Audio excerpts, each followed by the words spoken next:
안녕하세요. 유인경의 일자리 테마토크 진행을 맡게 될 유인경입니다. 요즘 대한민국은 누구나 다 실감하시겠지만 경제 저성장, 또 고령화, 취업난 등으로 인해서 몸살을 앓고 있습니다.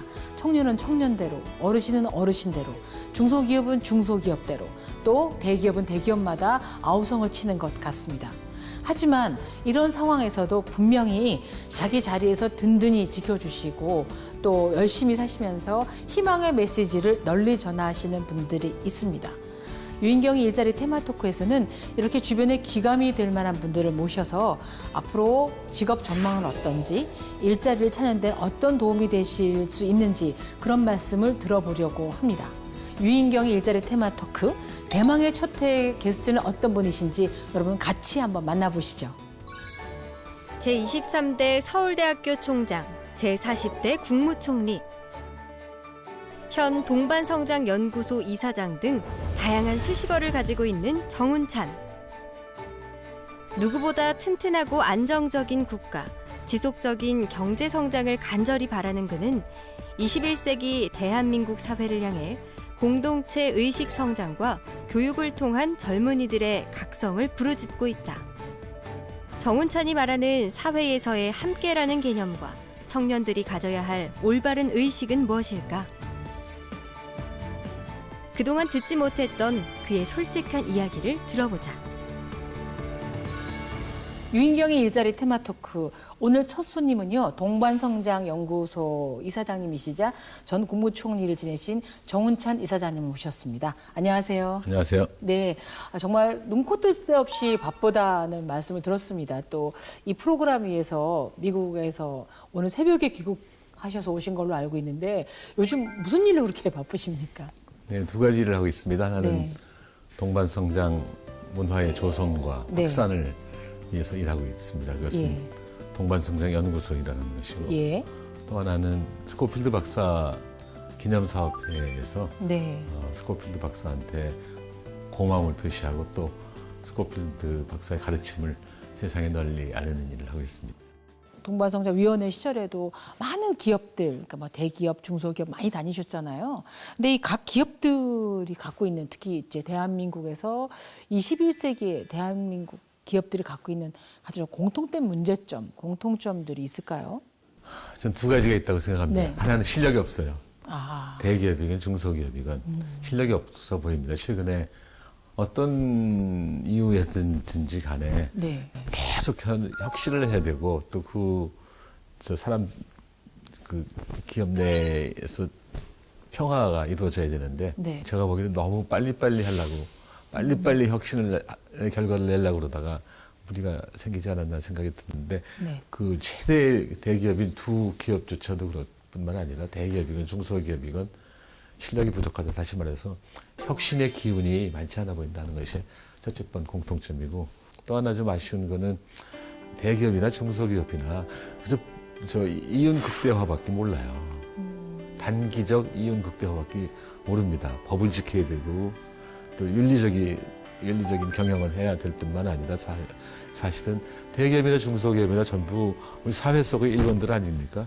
항상 공동체 정신이라고 그럴까? 또는 사회 의식을 좀 가지고 있어야 되는데 그것이 부족하지 않나 하는 생각을 하고 있습니다. 그래서 대기업이나 중소기업이나 견고한 혁신의 기운이 충분치 않아서 실력이 없고 또 이윤 극대화 이외에 정말로 중요한 법, 윤리, 공동체 의식 이런 것들이 부족한 것이 흠이라고 생각합니다.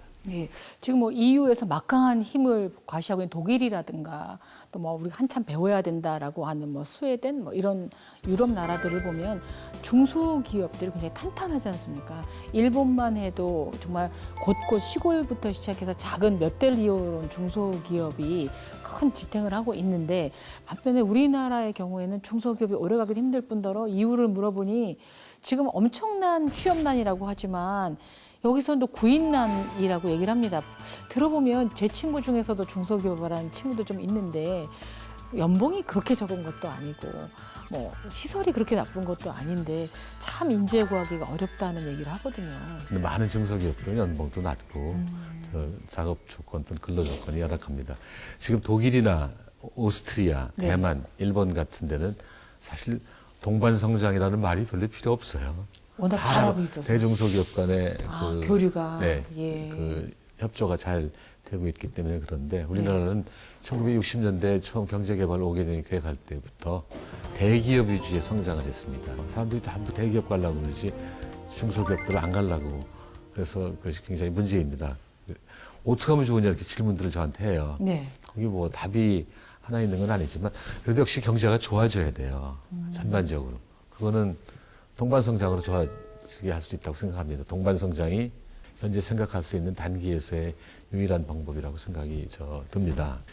현재 상황에서 아무런 변화가 없는 현재 상황에서 중소기업의 고용이 늘어나려면은 제가 생각하기에는 청년들이 좀 눈높이를 낮춰야 돼요. 지금 내가 대학 나왔는데 내 손에 어떻게 기름 묻혀? 이런 식으로 생각을 많이 하고 있는 것이죠. 네. 우리 때도 취직 걱정 많이 했어요. 진짜요?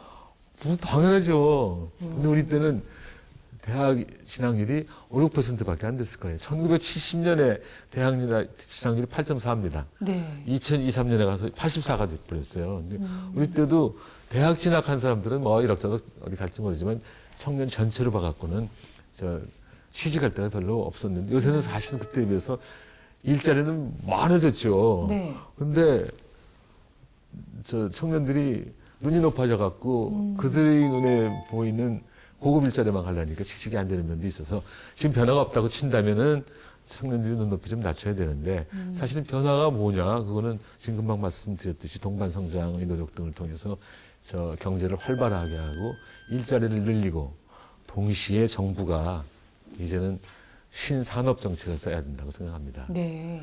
기업이 잘 되려면 대기업이건 중소기업이건 사람이 와야 되거든요. 사람이 오려면은 아까 말씀하신 친구 중소기업은 좀 괜찮을지 모르지만 대부분의 중소기업은 월급이 작고 또 작업 환경도 열악하고 기술도 좀 높은 기술이 별로 없어요. 그래서 한편으로는 그 중소기업에 사람이 많이 가도록 예를 들자면은 대학 다닐 때 확실히 중소기업 갈 걸 약속한 사람들한테 장학금을 줄 수도 있을 뿐만 아니라 중소기업에서는 혁신이 좀 일어나도록 정부가 많은 R&D 자금을 쓰지 않습니까? 네. 그 R&D 자금이 대기업으로 들어가요. 대기업들은 돈은 많은데 자기들이 알아서 R&D 하지 뭘 전부 대기업에만 주냐. 단기적으로 봐서는 대기업한테 줘야 성과가 빨리 난다고 생각할지 모르지만 제가 생각하는 R&D 자금이 또 중소기업에 많이 들어가야 된다. 다시 말해서 결론적으로 경제 전체가 좋아져야 된다. 그런 가운데서도 중소기업의 인적, 물적 자원이 가도록 유도를 하자. 그리고 그 변화가 일어나기 전에는 청년들이 또는 실업자들이 눈높이를 조금 낮췄으면 좋겠다. 이 선생님이 쓰신 자전적 에세이 가슴으로 생각하라는 책을 보면 선생님이 그 어렸을 때 너무 가난하셔서 달동네, 흔히 말하는 산동네에 사셨고 한 가구도 아니고 10가구 가까이에서 하나의 화장실을 쓰던 그런 열악한 환경에서 자라서 화장실을 좀 편안하게 쓰기 위해서 새벽 일찍 일어나셨다는 귀절을 읽고 제가 좀 약간 뭉클했던 기억이 납니다. 뭐 그 무렵에는 다들 어렵다고는 해도 또 그때도 또 잘 사는 친구들도 많고 그랬을 텐데 뭐 경제적 어려움이긴 하지만 뭐 그런 어려움들 다 어떻게 극복을 하시고 꿈을 키우셨는지요? 매 순간순간 네. 어떤 어려움이 있더라도 그거를 그냥 극복하려고 노력을 한 것 같습니다. 한 가구에 한 대문 안에 네. 여러 가구가 사니까 화장실 쓰기 위해서 일찍 일어나기도 하고 또 뭐 학교 가서는 아무래도 또 공부 시간에 정말 선생님 눈을 꼭 맞췄어요. 초등학교, 중학교, 고등학교, 대학 때까지. 네. 그리고 개근하고 매 시간마다 선생님 눈 맞추니까는 선생님이 이뻐해 주셨겠어요. 네. 그런 말씀 안 하셨는지 모르겠습니다. 예. 내가 대학 다닐 때는 또 처음에는 가서 재미없었는데 조순 선생님이 2학년 2학기에 오셔서 네. 정말로 멋있는 강의를 해주셨어요. 네. 그래서 우리 50명이 다 놀래갖고 야 우리도 나중에 조순처럼 돼야 되는 거 아니야? 조순 선생님 미국 갔다 오셨는데 우리 미국 가서 조순 선생님처럼 되자 이렇게 할 정도였었는데 그때 저는 너무 좋아서 강의하시고 한 5분 10분 쉬러 교무실인가 예. 갔다 오실 때 칠판을 매번 지웠어요. 칠판 지우면서 그 시간껏 복습한 거죠, 거의. 네. 한 5분, 10분 동안. 하루는 선생님이 누가 이렇게 칠판을 지우고 나오고 와보셨더니 저더래요. 한 두세 번 해봤더니 또 저더래요. 그래서 저 선생님한테 좋은 인상을 드린 것 같습니다. 청년들하고 정말 언제 어디서나 대화를 잘 나누시는 모습.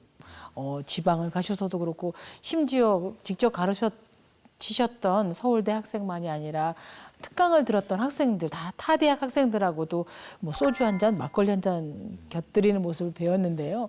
이렇게 어린거나 세대 차이가 많이 나는 분들하고도 수업만이 아니라 사석에서도 이렇게 대화를 나누는 게 어렵지 않습니까?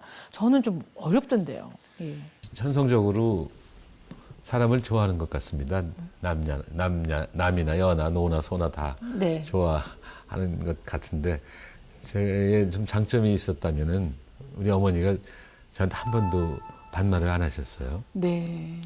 자네 이렇게 하면 어떡하나든지 자네 이제 중학교 들어갔으니 고향에 가서 성묘도 해야 되지 않나 이런 식으로 하셔서 네. 저도 아마 충청도 양반이라 그러셨어요. 양반은 무슨 양반이에요. 저도 누구한테 반말을 안 했어요. 네. 우리 학생들한테도 한 번도 안 했습니다.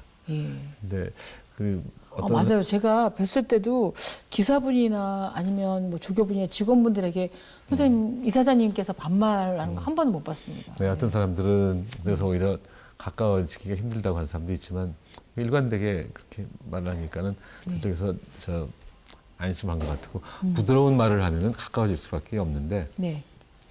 그 중학교 들어가서 교회를 가기 시작하지 않았습니까? 예. 그것도 스코필드 박사가 등록금 내주고 가라 그래서 소식이 있는데 아직까지 뭐 독실한 개인은 아니지만 56년 동안 개근하고 있습니다. 그러게요. 네. 그런데 그 교회에서 처음 배운 거가 저 말이 마태복음에 나오는 저 네가 남에게 대접을 받고 싶어 하거든 네가 남을 대접하라는 말이 저 마음에만 다가와서 그걸 살리려고 그걸 지키려고 노력을 많이 했습니다. 그러다 또 스코필드 박사님이 정직하라. 그래서 저 정직해서 손해 본 건 많지만 하여튼 정직하려고 노력을 했고 저 어려운 사람 특히 선한 어려운 사람을 만나면 비둘기의 자애로움으로 대하고 강한 사람 특히 정의롭지 못한 강한 사람한테는 호랑이의 날카로움으로 대하라 이렇게 가르치셨는데 이런 것들이 종합적으로 제가 생각하기는 그 사람들한테 소통하는데 도움이 되지 않은 생각이 듭니다. 정직이 최고예요. 정직하면 사람들이 다 넘어가요. 제가 얼마 전에 대학생들한테 이제 강의를 할 일이 있었는데요.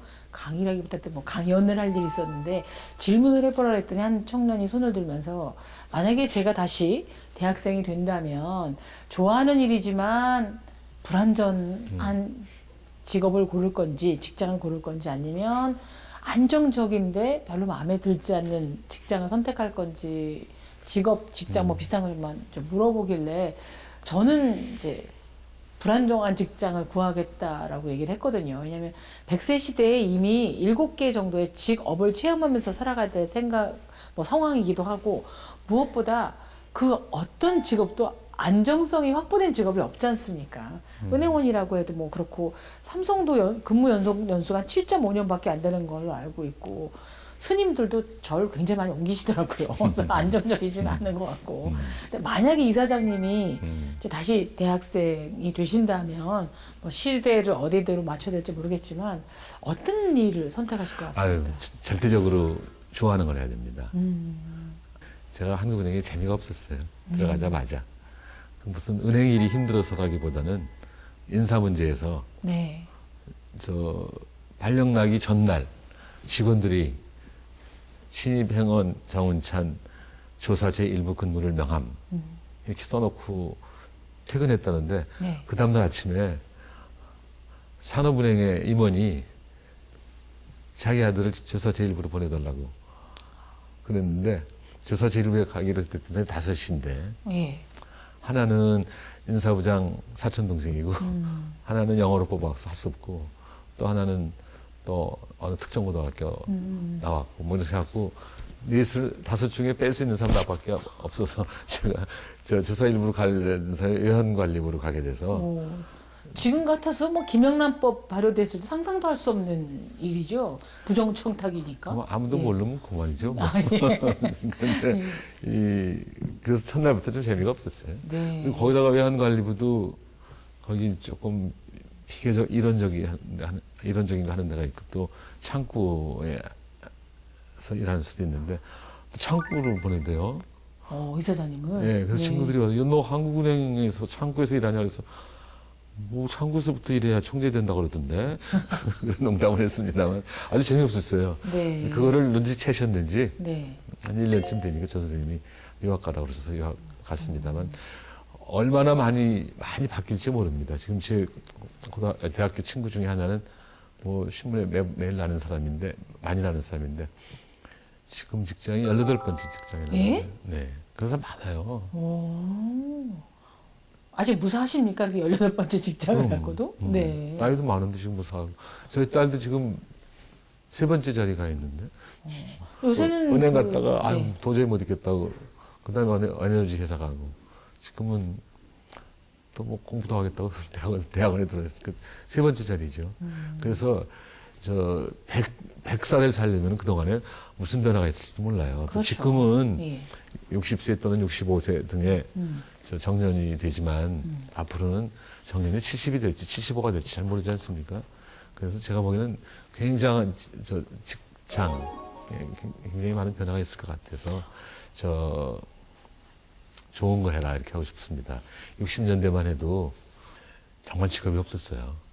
그래서 드물었죠. 사실 거의 아무 데나 갔고 네. 그 중에서 큰데 월급 많이 주는 데 갔지만 지금은 참 많고 또 중소기업이 굉장히 연약하다고 그래도 밥 먹을 정도는 줄 거예요, 대강. 대기업들은 그냥 정말 열심히 일하고 위까지 올라가는 걸 목표로 하는 거고 중소기업 하는 사람들은 그냥 적당히 하죠. 근데 열심히 일하지만 여유를 갖고 일하면서 밤에 축구 보고 그렇죠. 이런 선택을 한다고 들었어요. 그러니까 네. 좋은 거 하는 겁니다. 그리고 좋은 또 뭐 거기는 마에스터 뭐 이렇게 얘기를 네. 해서 대학을 안 가고 전문가를 하는데 그러면 정년 퇴직할 무렵에 이르면 고위 공무원으로 퇴직한 분이나 소세지 마에스터나 결국은 비슷한 퇴직금과 네, 연봉을 네. 받게 돼서 네. 그렇게 삶의 격차가 크지 않다라는 얘기를 들었습니다. 네. 이번에 미국에 다녀오신 건 또 어떤 일로 다녀오셨습니까? 워싱턴 DC에 있는 윌슨 센터에 가서 그 한국의 대북 정책, 미국의 대북 정책, 그리고 예. 앞으로 새 정부에서의 한국과 미국의 대북 정책에 대한 세미나를 했는데 그 윌슨 센터 사람들하고 우리 평화한국이라고 하는 NGO 같이 했는데 거기 제가 초대받아서 기조연설을 했습니다. 네. 따로 연구소를 만들 만큼 이제 활발하게 활동하시는데 동반성장 연구소에 대해서는 많은 분들이 이제 알고 계신 분도 있겠지만 아직까지 그렇게 대중들에게 속속들이 어떤 일을 하시는지는 잘 알려지지 않은 것 같아서 이제 한번 소개를 해주시죠. 네, 동반성장위원회에 대해서도 잘 모르고 동반성장 연구소에 대해서 잘 모르는 것 같습니다만 둘을 꼭 구분하자면 동반성장위원회는 2010년 12월에 생겼고 동반성장연구소는 2012년 봄에 생겼습니다. 차이가 있다면 동반성장위원회는 비록 민간위원회를 표방하지만 실질적으로는 반관, 반민이고 네. 동반성장연구소는 순수 민간단체입니다. 그리고 하는 일도 동반성장위원회는 대기업과 중소기업 간의 동반성장만을 다루는 데 비해서 동반성장연구소는 대기업과 중소기업 간의 동반성장도 다루지만 빈부 간, 지역 간, 도농 간, 서울과 비서울 간, 남녀 간, 세대 간, 남북한 간, 국가 간 동반성장 등 그 범위가 굉장히 넓습니다. 네. 저는 이제 동반성장위원회는 초대위원장을 했고 동반성장연구소는 지난 한 4년 동안 열심히 일을 하고 있는데 둘 다 목적은 똑같습니다. 동반성장 문화의 조성과 확산을 위해서 일하는 것이죠. 네. 사람들이 그럼 동반성장이 도대체 뭔데 이렇게 물어보신다면은 네. 동반성장은 더불어 성장하고 함께 나누어서 다 같이 살기 좋은 사회를 만들자는 취지에서 나온 아이디어입니다. 자본주의에서 그런 게 어디냐 이렇게 생각하는 것 같습니다만 동반성장은 그런 것이 아니라 그 경제 전체의 파이는 크게 하되 분배의 룰은 조금 바꾸어서 지금보다 좀 더 잘 사는 사회를 만들자는 것이라고 이해해 주시면 되겠습니다. 예, 어떤 점이 그렇게 연구소도 만들고 뭐 전국을 누비면서 전국만이 아니죠. 외국 가셔서도 이렇게 동반 성장의 홍보대사 아니면은 뭐 사령관 뭐 이렇게 되셨는데 어떤 점 때문에 그렇게 동반 성장에 몰두하고 계십니까? 말할 것도 없이 지금 한국 경제가 커다란 어려움을 겪고 네. 있지 않습니까? 한편으로는 저성장 때문에 네. 어렵고 다른 한편으로는 양극화 때문에 어렵죠.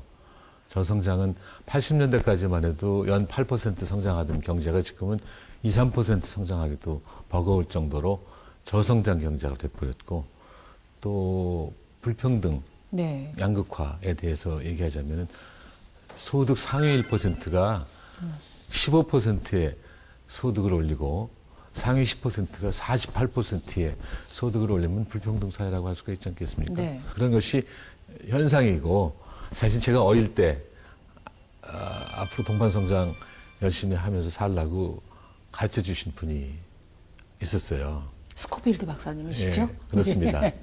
저는 이제 저희 아버지가 제 초등학교 3학년 때 돌아가셔서 네. 아주 어렵게 살았습니다. 그래서 초등학교 6학년 때 취직할 것인지 중학교 갈 것인지 망설이고 있을 때 사실 망설였다기보다는 취직하려고 했을 때 우리 클래스메이트의 아버지인 서울대학 교수가 저한테 찾아와서 좋은 중학교 가면 등록금 대줄 테니까 중학교 가라고 해서 저 남들 좋다는 중학교에 붙었더니 그 교수님이 스코필드 박사한테 저를 소개해 주셨어요. 스코필드 박사에 대해서 조금 아시죠? 저는 압니다만 네. 스코필드 시청자들 모를 박사님은 수도 있고. 예. 그 1916년에 연세대학교 전신인 세브란스 의전의 교수로 오셔서 한 3년 동안 열심히 가르치시다가 3.1운동을 맞아서 네. 그 탑골공원, 서울시청, 덕수궁 앞에서의 만세운동을 전부 사진을 찍어서 그 필름을 출국하는 선교사한테 부탁해서 외국에 보냈고 네. 또 경기도 화성시 지암리의 그 일제의 아주 그 만행이 있었는데 그것도 현지에 가서 사진을 전부 찍어서 또 선교사들 가방에다가 필름을 집어넣어 세상에 알린 저 공로를 해서 1960년대에 건국훈장을 받았습니다만 네. 60년대에는 또 한편으로는 학교 가기 어려운 사람들한테 등록금 대주고 다른 한편으로는 보육원에 저 유경 사업을 했다고 그렇게 할 수 있는데 제가 바로 그분이 저를 중학교, 고등학교 등록금 다 대주고 생활비도 대주셔서 쉽게 중고등학교 다닐 수 있었고 그분이 안 계셨다면 뭐 오늘날에 저는 없다고 해도 과언이 아닙니다. 네. 현재 정운찬이 있기까지 가장 큰 영향을 준 인물 프랭크 윌리엄 스코필드. 영국 태생의 캐나다 수의학자 선교사로 우리 민족의 일제 식민 지배에 항거한 푸른 눈의 독립운동가로 불린다. 스코필드 박사는 해방 후에도 한국인의 인권과 민주화를 위해서 끊임없는 개혁과 용기, 자유를 외쳤다. 어린 정운찬은 스코필드 박사와의 만남으로 그의 신념을 가슴에 새겼다. 스코필드 박사의 혁신과 포용, 배려와 중용의 가치를 이어받아 실천하는 정운찬은 한국 사회의 안정화를 위해 지금도 불철주야로 노력하고 있다. 스코필드 박사가 중학교 들어갈 때 뭐 도움 주셨다는 말씀하지 않으셨으면 진짜 엄청난 금수저라고도 생각할 수 있을 것 같은데 어쨌든 흑수저시잖아요. 네. 근데 그런 경력을 어떻게 다 이끌어낼 수 있는지. 삶이라는 게 어떻게 될지 아무도 몰라요. 저는 사실은 고등학교 들어갈 때 우리 어머니가 벌써 환갑이셨어요. 네. 저를 44인가 낳으셨기 때문에. 네. 그래서 막내인데 아유 빨리 취직해서 어머니한테 월급 갖다 드려야 된다는 아주 소박한 희망을 갖고 원한 게 뭐냐면 이과 가야 된다. 이과 가야 공과 나가고 시집 잘 된다 해서 그렇죠. 저는 고등학교 1, 2학년 때 이과 심학생이었습니다. 수학, 물리, 화학 공부 굉장히 열심히 했어요. 근데 고3 올라갈 때 저 이과 문과 지망하라고 그래갖고 좀 당연히 이과 했더니 우리 480명 중에 380명이 이과 지망생이고 100명이 문과 지망생이니까 학교에서 야단났다라고 다 문과 가라는데 말 잘 안 들으니까 조그만 그룹으로 저 모아놓고 선생님들이 어디 문과 가라고 캠페인하는 중에 제가 함정에 빠졌어요. 생물 선생님이 오더니 한 20명 앞에다가 백지 하나씩 다 넣어주고 교정에 있는 나무 이름 다 써내라 그러는데 저는 다란 말을 못 알아듣고 써내란 말로 알아들어갖고 무슨 이렇게 시시한 질문을 하냐 그래갖고는 저 4개 써냈어요. 네. 그랬더니 야 정은찬 너 반항하는 거야. 그래서 무슨 말씀이십니까? 넌 정말 4개밖에 몰라? 그래서 글쎄 이왕 써낸 걸 어떻게 모릅니다. 그랬더니 너 중학교부터 다녔어? 고등학교부터 다녔어? 중학교부터 다녔습니다. 5년 다니고 나무 이름 4개밖에 모르면 관찰력 부족이니까 넌 문과 가야 된다. 그래서 문과 가게 됐어요. 네. 세상 사는 거 내일 어떻게 될지 모르는 나 마당에 제가 지금 좋아하는 걸 뽑아갖고 잘 안 풀릴 수도 있어요. 네. 하지만 큰 거 뽑아갖고 또 안 풀릴 수도 있거든. 그렇죠. 그럴 마당에 어디 가겠어요. 네. 좋아하는 데 가야지 뭐. 그러면 뭐 제자만이 아니라 자제분들의 직업이나 직장이나 할 때는 대학 전공부터 시작해서 직업 그 찾을 때도 이사장님께서 조언을 해주셨어요? 아니면 알아서 해라라고 이렇게 방임을 하셨습니까? 요새 농담으로 어머니의 인포메이션과 아버지의 무관심과 할아버지의 재력이 애들의 장래를 잡아나지 않습니까? 저는 그냥 무관심이 좋잖아. 그냥 다 내버려둬. 저희 집사람도 저 정보도 별로 없고 그냥 네. 다 내버려뒀더니 네. 그냥 같은 게 지 아버지에 대해서 그렇게 불만은 없었는지 경상계 가갖고 저 취직하는데 도움이 됐을 거예요. 큰 애는 경영학하고 아들, 작은 네. 애, 딸은 경제학하고 그렇겠습니다. 네. 정은찬 이사장님 그러면 이제 화려한 이력만큼이나 사람들에게 회자되는 게 취미시거든요. 야구 광이셨고 또 야구 해설하는 라디오 방송 제가 들은 기억도 나고 야구 예찬론 책도 쓰셨잖아요.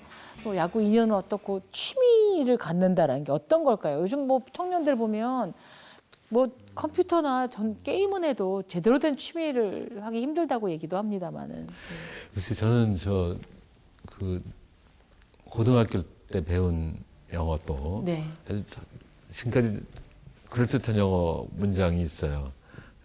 You must know everything of something. 어떤 것에 대해서는 확실히 알아야 된다. 또 You must know something of everything. 모든 것에 대해서 조금씩은 아는 게 좋다. 그걸 배우고 나서는 그쪽으로 가려고 노력했죠. 저는 안 되죠. 어떻게 something of everything 어떻게 하겠습니까? 근데 그 something이 바로 저한테는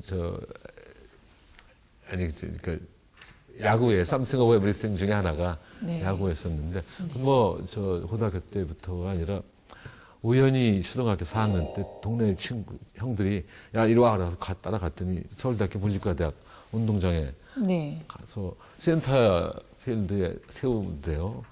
근데 그날 공이 플라이볼이 2개 나왔는데 제자리 오니까 못 받을 수가 없지. 딱 글로벌 벌라고 2번 다 받아서 처음 하는 겁니다. 네. 그랬더니 저희 동네 형들이 너 야구 소질 있다 그러고 저도 또 나 소질 있나? 그래서 그다음부터 동네 야구를 대학 졸업 때까지 정말 열심히 했는데 네. 또 우연히 인생이라는 게 참 우연히 많이 작용하지 않습니까?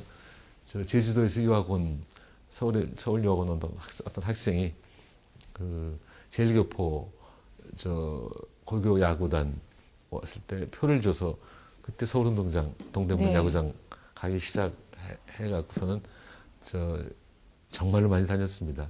시험 보는 날이거나 아니거나 간에 또 미국 가서는 야구 보느라고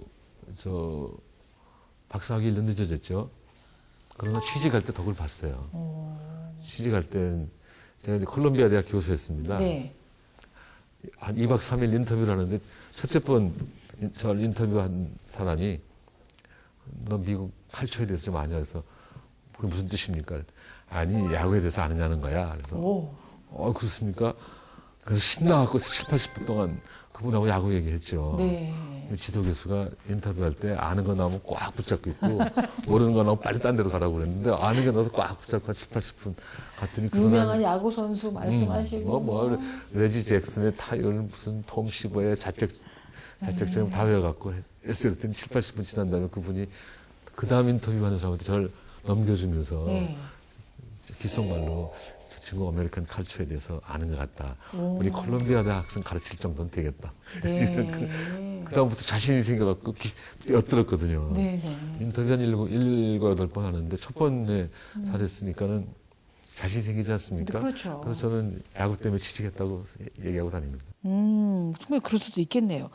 어쨌든 취미를 가지는 게 사실 나중에는 우리가 명함을 주고받지 않는 상황에서는 내가 어느 직장에 다니냐가 문제가 아니라 내가 어떤 일을 좋아하느냐의 차이일 거기 때문에. 네, 네, 그리고 네. 저는 사실은 어릴 때부터 이제 저 충청도 촌놈이 서울 왔잖아요. 2학년 때. 그러니까 애들이 촌놈이라고 놀리고 더 저보고 막 짱구라고 놀리고 그러는데 이 외로움과 괴로움을 떨쳐버리고 날려버렸는데 야구가 굉장히 도움이 됐습니다. 네. 예, 이제 우리나라는 아마 가장 빨리 급진적으로 고령화되고 있는 고령화 사회에 들어갔는데요. 얼마 전에도 제가 어떤 구청에서 하는 그런 토크쇼에 가봤더니 어떤 어머니가 아이고 우리 아들이 취업이 안 돼서 너무 걱정이라고 얘기를 하고 또 어떤 할아버지는 80살인데 우리도 일할 수 있는 건강이 있는데 구청장이건 지역 국회의원이건 이 시니어들을 위한 일자리로 만들어 달라고 얘기를 하니까 아까 아들 일자리 말했던 어머니가 버럭 화를 내면서 할아버지 우리 아들 좀 취직 좀 합시다. 할아버님이 안 하시면 저기 일자리 이렇게 찾으시면 우리 어떡합니까? 라고 해서 이게 세대 갈등이 되고 있지 않나라는 생각이 들 정도거든요. 근데 청년과 이런 어르신들이 일자리를 같이 할 수 있는 어떻게 보면 이것도 또 동반성장일 수 있을 것 같은데. 네, 거기에 대해서 저는 이렇게 좀 근데 단기적으로는 역시 다른 방법이 없어요. 어른들도 지금 자기 나이에 0.8, 0.7 곱하라고 그러지 않습니까? 네. 저도 뭐 기분은 미안한 얘기지만 20, 30대 같은데 다 일하고 싶어 해요. 그래서 결국은 저 청년도 만족시켜주고 장년도 만족시켜주는 것은 지금 사람들이 자꾸 한국 사회는 이제 뉴 노멀 스테이트, 네. 신상태 이것이 저성장이고 저소비 뭐 이런 식으로 얘기를 하는데 저는 저 현재 잠재 성장 능력이 과거에 비해서는 적다고 그러지만 현재도 조금 일만 잘하면은 성장률을 훨씬 올릴 수 있다고 생각하고 그게 바로 동반성장인 거예요. 네. 이사장님도 혹시 동반성장연구소 직원을 뽑으실 수 있을 텐데 그분들이 원하는 인재상 뭐 인재라고 할 없지만 이런 직원을 뽑고 싶다라고 하는 게 어떤 게 있을까요? 사고가 좀 개방적이고 네. 부지런한 사람이 좋아요. 정말로 개방적인 사람이 좋습니다. 어떤 사람은 한번 들어온다면은 누구 다른 사람 뽑으려고 그러면 아이 그런데요? 아이 그런데요? 그런 사람이 많아요. 네. 예. 집안 잘났나? 그래서 좀 더 개방적인 사람이고 역시 또 부지런해야 되고 예를 들자면은 6시에 그러니까 저 사용주인가 고용주는 저 피고용인 보고 6시에 나가라 그러고 피고용인은 아 6시 뭐 어떻게 나가 7, 8시까지 있겠습니다 하는 분위기가 저 됐으면 좋겠다는 생각이 들고 또 사장이 네. 가끔은 커피 타다가 직원한테도 주고 또 자꾸 사회에서 여직원이 남직원 커피 타주는 건 아주 나쁜 걸로 생각하는데 네. 여직원이 남직원한테 커피도 갖다 주고 이게 다 개방된 마음들 아닐까 하는 생각이 그렇죠. 드는데 열린 마음을 갖고. 네, 열린 마음에 예. 저 부지런한 사람들을 저 뽑고 싶습니다. 어떤 현장에서 일할 때는 어떤 연구기관은 몰라도 그냥 현장에서 일할 때는 사람 간의 능력의 차이가 크지 않아요. 네. 마음을 열고 부지런하면은 처음에는 좀 일 잘 못한다고 할지라도 윗사람이 자꾸 가르쳐주면 되지 않을까 하는 생각을 하고 있습니다. 네. 열린 마음, 개방적인 사고와 또 부지런함을 꼽으셨는데요. 이사장님의 이런 조언이 지금 직장을 찾기 원하는 분들에게 좀 도움이 됐으면 좋겠고요. 다음 질문 제가 아니라 다른 분들이 했습니다. 이사장님한테 꼭 질문하고 싶다고 특별히 요청하신 분이 있습니다. 과연 어떤 분이신지 한번 화면으로 만나볼까요? 안녕하세요, 총장님. 오늘 유인경 기자님과 뜻깊은 시간을 보내신다고 하셔서 저도 참여하고 싶어 오늘 영상으로나마 찾아뵙게 됐습니다. 요즘 청년들이 사기업에도 물론 많이 취업을 하지만 공기업 등 각종 공무원 시험 준비를 많이 하는 것으로 알고 있는데요. 물론 그 길에 뜻이 있어서 준비하는 친구들도 있습니다. 하지만 안정적이라는 이유로 그것이 가장 크게 작용을 하여서 준비하는 경우가 많은 것 같은데 총장님께서는 이런 문제들의 근본 원인이 무엇이라고 보시며 또 해결 방안은 무엇이라고 생각하시는지 궁금합니다. 예, 서울대학교 재학 중 황승민 학생의 질문이었는데요. 저는 깜짝 놀랐습니다. 지금 서울대학교를 떠나신 지 오래됐는데 학생들이 이렇게 좋아하고 인기가 있으시더라고요. 표정이 너무 밝아지셨는데요. 네. 신났네. 네. 학생들 보시니까 좋으시죠? 예. 네. 네, 어떠세요? 답을 좀 해주시죠. 요새도 일주일에 한 번씩 네. 한 20, 30명으로 구성된 클래스를 가르치기 때문에 네. 아주 못 만나는 건 아닙니다만 저 학생들 만나면 언제든지 좋아요. 네. 제가 젊어지는 느낌이거든요. 그렇죠. 물론 기분도 젊어지지만 때로는 야, 내 정말 정신 연령이 좀 낮아지는구나. 이러니 젊은이들하고 아무런 얘기나 하고 아무런 행동을 다 할 수 있구나 그래서 굉장히 좋습니다. 아니 그렇게 선생님만 좋아하시는 게 문제가 아니고요. 그분들 학생들이 기꺼이 받아들여 준다는 게 저는 굉장히 감동적이었습니다. 유 기자님은 네. 후배들이 안 받아들여요? 잘 안 찾아요, 저를. 그래서 어쨌든 안정성에 대한 것, 지금 너무 불안정한 사회고 불안한 사회니까 공무원 시험이며 하다못해 공인중개사 시험에도 뭐 몇만 명이 몰리기도 하는데 이렇게 이런 학생들에게 네, 어떤 지금 말씀을 한국 드리고 싶어요? 사회는 네. 정말로 아직도 근대화됐다고는 그러지만 작은 것보다 큰 거, 네, 사적인 것보다 공적인 거를 좋아하는 경향이 있습니다. 있죠. 이거 깨야 돼요. 공적인 게 사적인 것보다 나쁘다는 말은 아닙니다.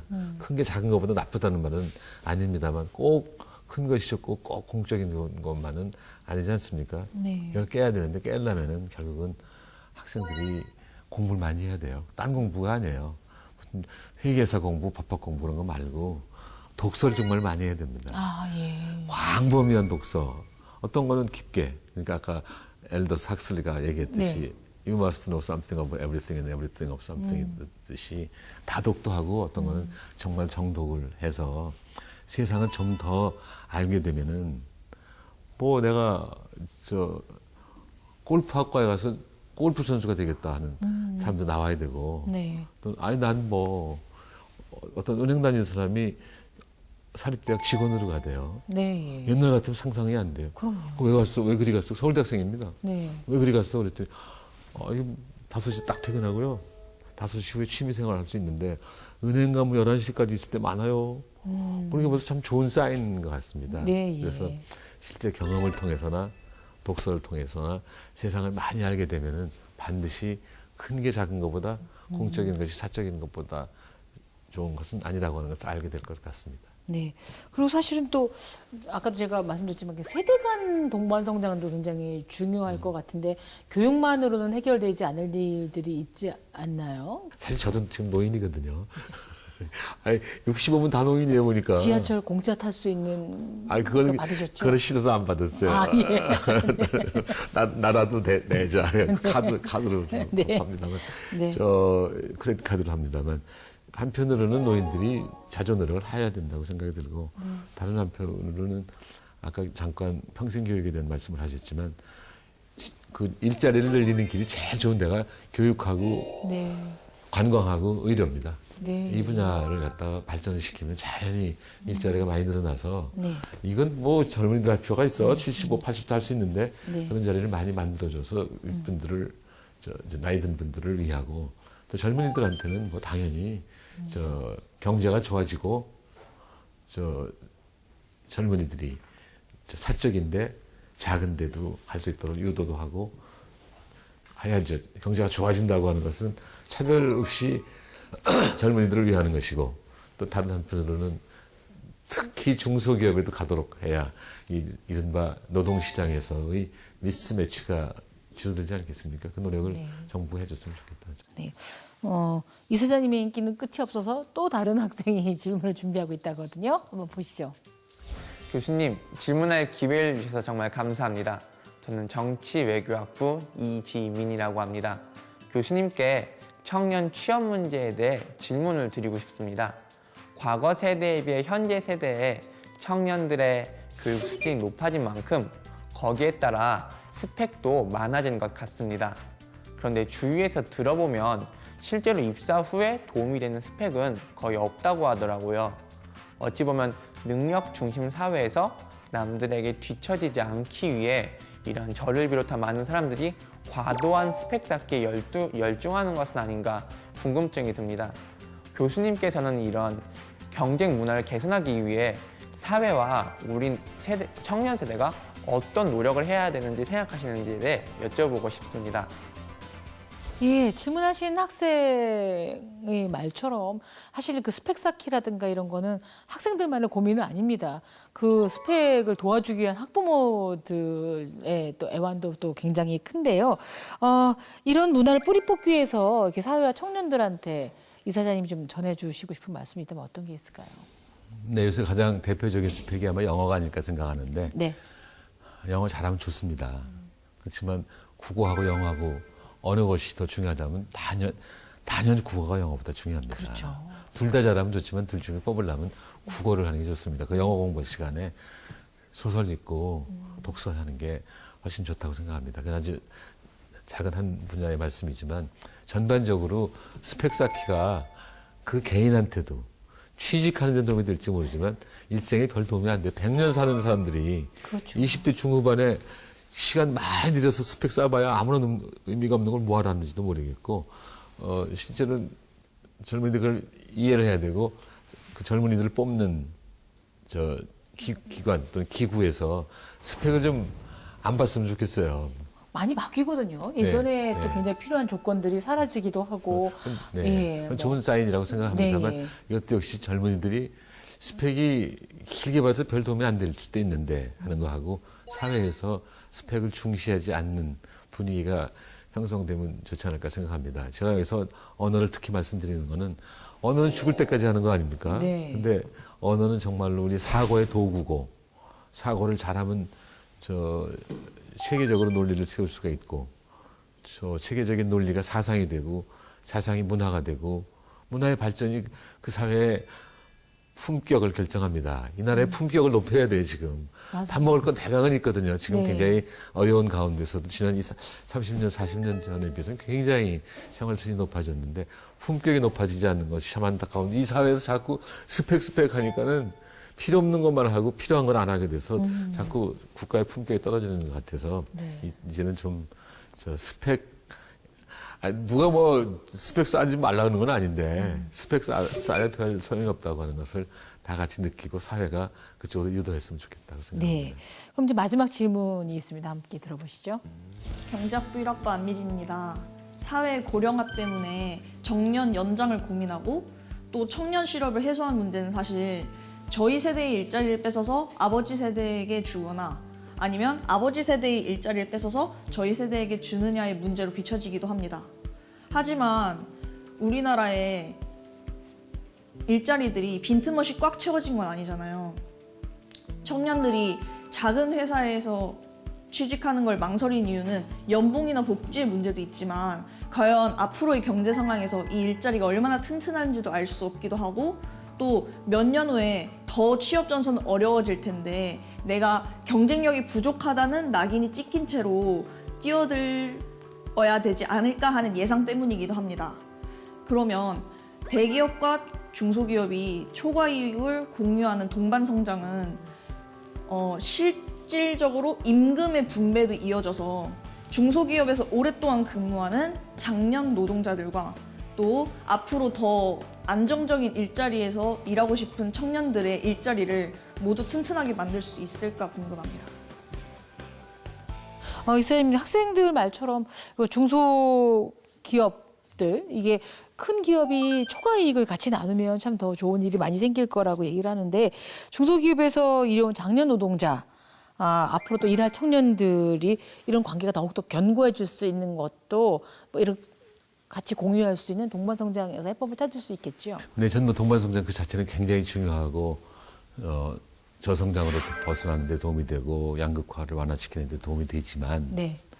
동반성장은 그냥 보조적인 거예요. 그중에서도 초과이익도 또한 보조적인 겁니다.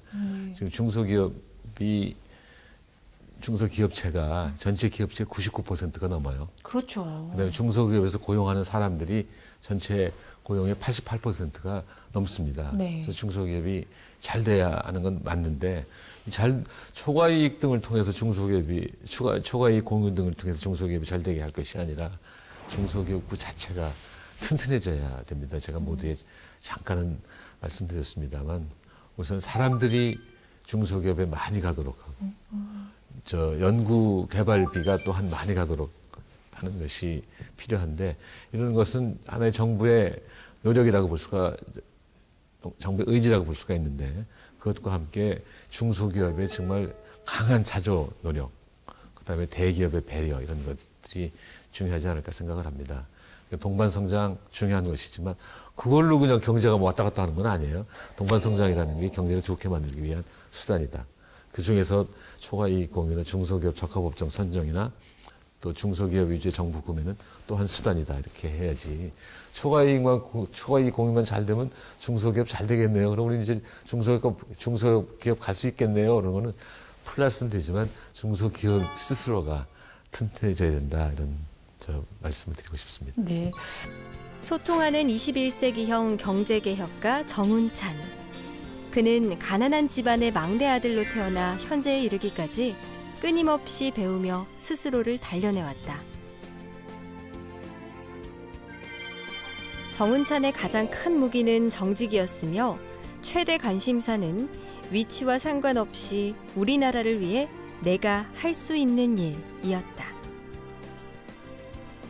그는 거시경제론, 경제학 원론 등을 집필하고 수많은 강연을 통해서 불평등한 사회구조를 바로잡고 꿈을 건설해야 할 젊은이들을 위해 목소리를 높였다. 그 결과 서울대학교 총장, 대한민국 국무총리를 역임하고 동반성장연구소를 운영하며 실질적인 대한민국 살리기에 앞장설 수 있었다. 특히 정운찬은 대한민국에 들이운 힘겨운 일상과 불안한 미래에 꿈꾸는 것조차 사치가 된 청년들에게 이 시대에 모두 함께 가는 것의 중요성을 강조했다. 또한 청년 실업 문제만을 위한 정답은 존재하지 않는다. 경제, 산업, 교육, 노동 등 복합적인 요인을 함께 고려해야 한다며 우리 사회를 향해 강력히 외치고 있다. 경제 민주화와 공정성장, 청년을 위한 교육혁신으로 만드는 정운찬의 살기 좋은 대한민국.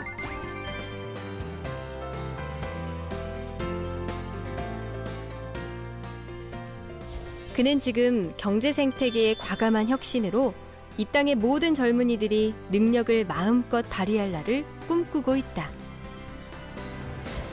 이사장님께서는 항상 삶에서 큰 영향을 준 분으로 스코필드 박사와 더불어 조순 선생님을 꼽습니다. 수업을 처음 듣고서 와 멋지다. 그래서 꿈을 품고 이제 교수까지 되셨는데 아마 다른 지금 질문을 던지거나 환호하는 학생들 가운데서도 나도 정운찬 선생님처럼 되고 싶다. 뭐 정운찬 총장처럼 되고 싶다. 뭐 이런 분들 많을 거예요.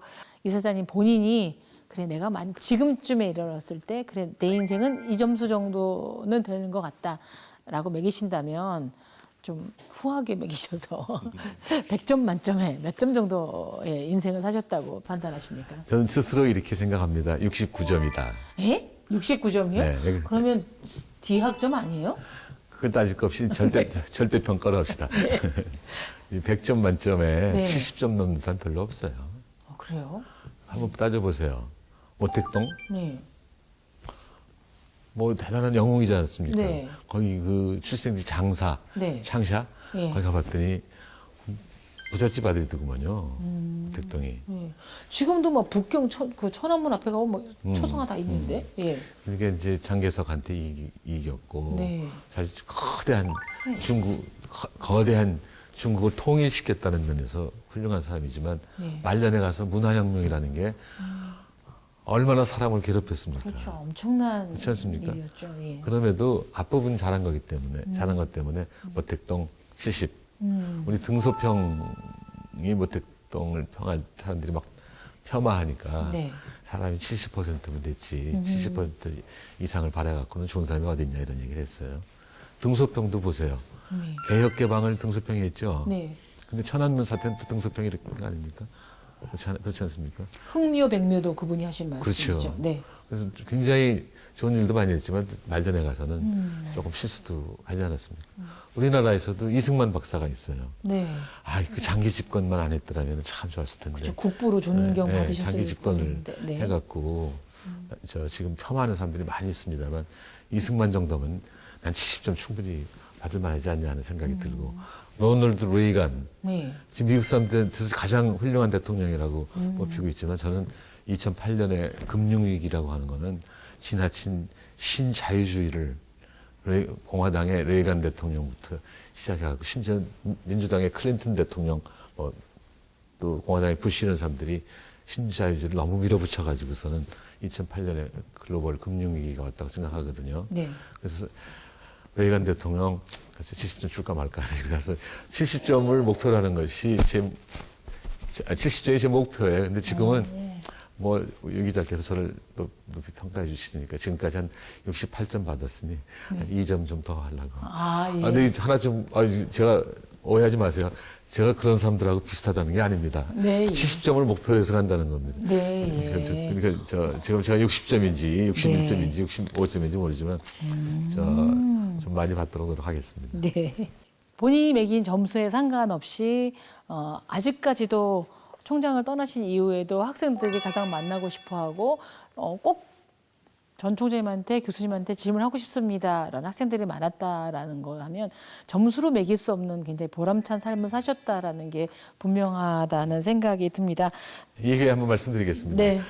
그렇게 정말 진정한 마음이면 저한테 접근하라고 그러세요. 접근이 별로 없어요. 보니까 나이 차가 많아갖고서는 어렵게 생각하는 마음인데 제가 어려운 사람이 아니니까 연락하라고 그렇게 말씀해 주십시오. 네. 자막으로 이사님 전화번호 하나 내보내도 될까요? 만나고 싶으면. 네. 근데 사실은 뭐 많은 얘기를 나누고 해법도 말씀드렸지만 청년 시대들이 갖고 있는 불안함, 막막함, 뭐 진짜 뭐 죽지 못해 산다. 나도 이제 대학 졸업하면 곧바로 실업자가 된다. 뭐 이런 아픔들 경험 되게 많기도 합니다. 불안하고 좀 불행한 이런 청년들 또 혹은 일자리를 찾고자 하는 또 전직을 꿈꾸는 뭐 많은 분들에게 이 사회의 어르신으로서 아니면 선배로서 한 말씀 좀 전하시고 싶다면 어떤 말씀이 있을까요? 예, 저의 그냥 이력서만 보고는 네. 비록 어릴 때는 경제적으로 어려웠을지 모르지만 그 후에는 참 잘 됐다고 생각해갖고 제가 그 후에 뭐 대학 이후에 평탄하게 살았을 걸로 생각하지만 사실 알려지지 않은 그 어두운 면이 많이 있었어요. 제가 다 이제 말을 안 해서 그렇지. 1년에 4기회가 있듯이 봄, 여름, 가을, 겨울이 있듯이 또 경제 상황이 부침, 업센, 다운수가 있듯이 인생도 올라갈 때도 있고 내려갈 때도 있는데 단지 우리들의 노력에 의해서 올라가 있는 동안을 길게 한다. 내려가 있는 동안을 짧게 한다. 이런 거는 할 수 있을 것입니다. 그래서 저의 지로는 매 순간 열심히 해서 밑에 있을 때는 위로 올라가게 하고 올라가서는 계속 거기 있게 하고 밑에 또 내려오면 또 그걸 빨리 벗어나게 하려는 노력을 하면은 완전히 만족하게는 못 고칠지 모르지만 상당히 고칠 수 있을 거라고 저는 생각을 합니다. 예, 오늘 정운찬 이사장님 모시고 뭐 지나온 삶의 뭐 발자취 그리고 동반 성장에 관해서 좀 다양한 얘기를 나눠봤는데요. 어떠셨어요? 오늘 처음 시작하는 유인경의 일자리 테마 토크에 첫 초대 손님으로 나오셔서 말씀 나누셨는데 어떠셨습니까? 예, 첫 초대 손님으로 저를 불러주셔서 아주 영광으로 생각하고 있습니다. 오늘 사실 좀 더 시간이 많았더라면은 훨씬 더 많은 말씀을 나눌 수 있었을 것 같은데 시간이 좀 죽었고 또 시간이 좀 짧았고 또 하나는 모두에 말씀드렸듯이 오늘 새벽에 미국에서 돌아오는 바람에 좀 비몽사몽간에 답을 했을지 몰라서 혹시 제가 실수한 게 있다면 양해해 주시기 바랍니다. 아니 뭐 실수는 안 하셨지만 하셨다 하더라도 그것조차 굉장히 정직한 모습이라고 생각이 들고요. 얼굴은 굉장히 건강해 보이셔서 아이고, 네. 마음이 놓입니다. 오늘 정말 감사했습니다. 네, 고맙습니다. 네, 감사합니다. 네.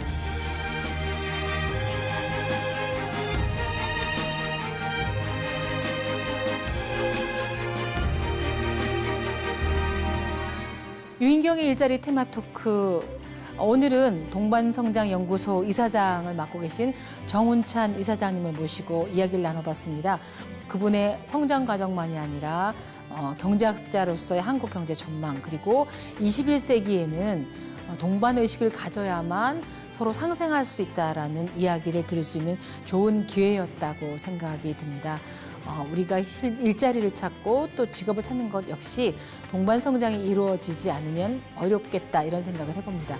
여러분들은 또 어떤 생각을 하셨는지 궁금합니다.